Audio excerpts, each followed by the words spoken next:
Channel Africa. The national dialogue in South Africa, which kicks off today, continues to draw attention as South Africans seek solutions to the country's socioeconomic issues.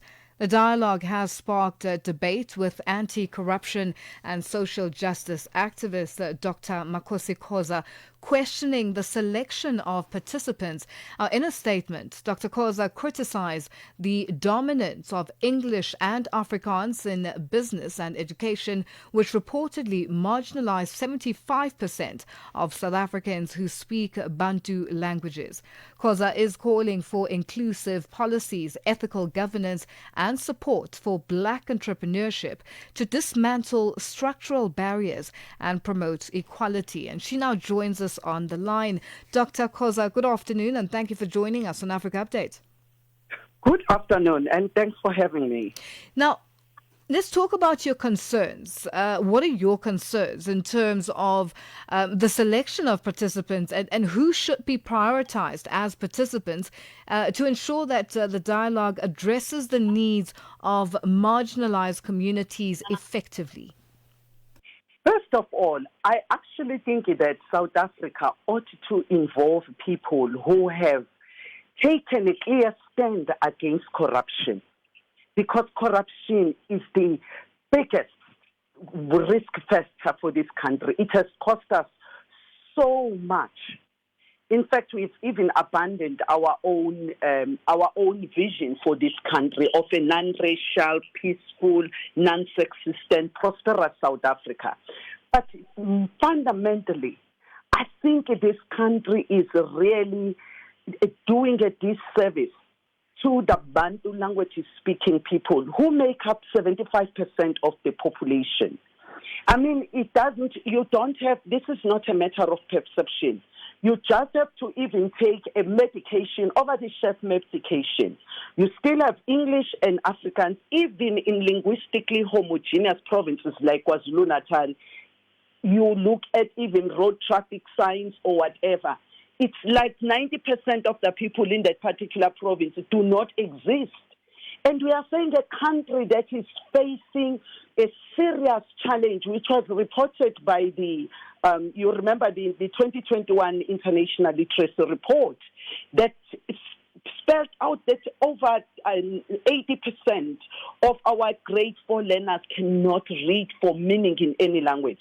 If you are now going to impose a language that is unfamiliar, how are our children going to develop the appetite of reading? I feel like these people, I feel like we are really sidelining the people that ought to be very central in charting a way forward for this country. What policy, Dr. Khoza, what policy changes would you propose to promote economic participation through indigenous languages? First of all, ma'am, one of the things that I think President Cyril Ramaphosa this is a low-hanging fruit. He must stop appointing ministers on the basis of just loyalty to his personal agenda, but appoint ministers who are competent, who actually have that statute that comes with that particular office. Let's take the office of the Minister of Arts and Culture, for example. This Minister of Arts and Culture is not only the ex-convict, okay? Is somebody who is on record saying I raped women, okay? How do you put somebody like that to be the champion of culture, art and culture in this country, to champion the cause of building social cohesion in this country? It starts with those small things, those basic obvious things like leadership. Who do you appoint into leadership positions? And I do believe that it's about time that in South Africa we stop this race thing now. Let's look for best men and women who can do the job, who are passionate about the country, to be the ones that are assisting us in actually getting out of this nightmare. Now, Dr. Khoza, let's speak about the issue of immigration policies in the context of widespread poverty and unemployment. How do you suggest the government balance humanitarian obligations with the socio-economic challenges that are faced by South African citizens in the national dialogue? Ma'am, first of all, South Africa, there are international best practices. And one of the things that we need to do as South Africa is to have a very strong regional integration policy. How do we, when you have a country like Zimbabwe, let's take Zimbabwe for example, does it make sense to you that you have over 5 million out of a population of 14 million Zimbabweans who are here in South Africa, who are economic refugees? What do we do in terms of addressing the problems of that country? Because it's no use for South Africa, which has more than 39 million out of 69 million people who are living in poverty. How do you afford to allow a situation where other countries are outsourcing their economic, outsourcing their economic challenges to South Africa? I think that the way we can address that, it's also the asylum seekers, they are an inevitable part, and we are rooted in human rights culture. However, that has got to be done orderly. You can't just bring in people and you don't even know where these people live. As a result, how are you going to know whether these people are not getting involved in criminal elements because there is no monitoring mechanism? And also these people are also being exploited. It's also in their interest as well. And we can't celebrate in South Africa that we are bringing people who are highly skilled from Zimbabwe. But how about the Zimbabwean economy? Because the Zimbabwean economy as well is yearning for help. It is needing those skills. So my take is that charity begins at home. You have to focus on your own citizens first. Zimbabwe never had a problem of Bantu education. We had a problem of inferior Bantu education in South Africa. That remains unaddressed. And we disguise our shortcomings by bringing other people so that we are not seen to be failing as a government. And I am saying, let's use a mathematical approach. Let's use numbers. Because if we are using a mathematical approach, we are not subjective.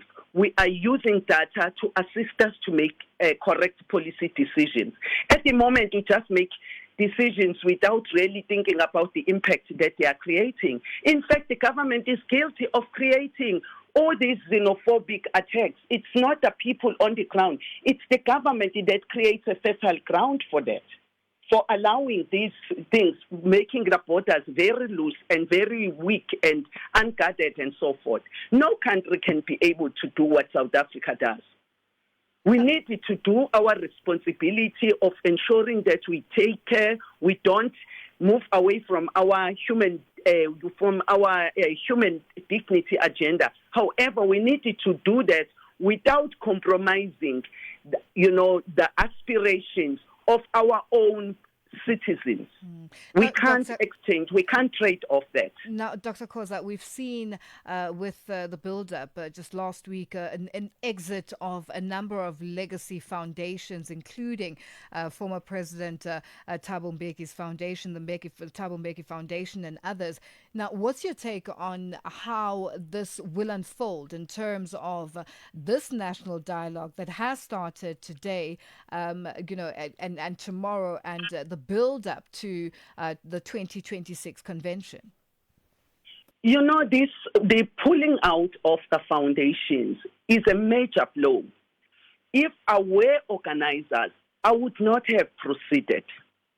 Because when you're having a dialogue like this, or a convention, now they are calling it a convention, you want it to be as inclusive as possible.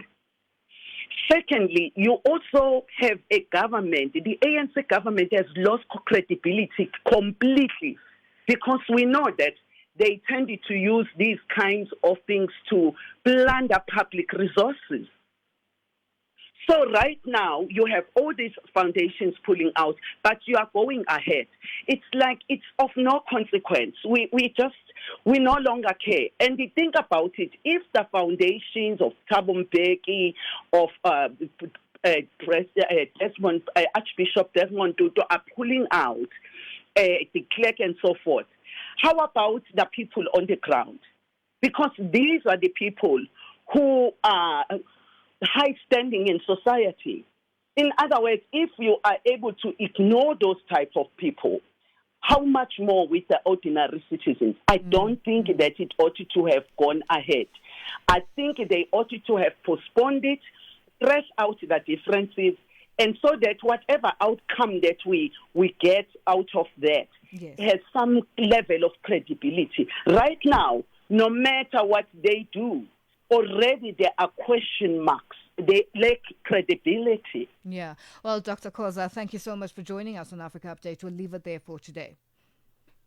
That is anti-corruption and social justice activist Dr. Makhosi Khoza joining